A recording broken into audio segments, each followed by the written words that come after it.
Cricket আসলে বাংলাদেশের 18 কোটি মানুষের আবেগ।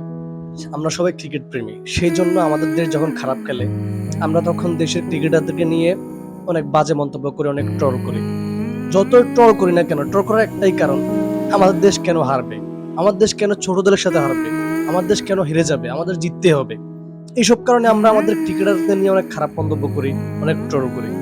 যতই ট্রল করি না কেন, দিন শেষে একটাই চাওয়া, একটাই পাওয়া, নেক্সট ম্যাচে আমাদের দল আবার আগের রূপে ফিরে আসবে, আমাদের দল জিতবে। আমাদের এই আশাটা সবারই থাকে। তো আগামীকাল সকালে শ্রীলঙ্কার সাথে আমাদের টি-20 বিশ্বকাপের মিশন শুরু। অবশ্যই মন থেকে দোয়া থাকবে। যতই ট্রল করি, যতই হাসি ঠাট্টা করি, প্লেয়ারদেরকে নিয়ে যতই গালাগালি অনেক কিছু করি, যত কিছুই করি না কেন, দিন শেষে আমাদের একটাই চাওয়া, আমার দল জিতবে, আমার দেশ জিতবে, আমার দেশ এই বিশ্বকাপে ভালো কিছু করবে। এই চাওয়াটা আমাদের সবার। প্রত্যেকটা ক্রিকেটারের প্রতি আমাদের দোয়া থাকবে, সবার প্রতি দোয়া থাকবে যেন আমাদের দল ভালো কিছু করতে পারে, আমাদের খুব ভালো কিছু উপহার দিতে পারে।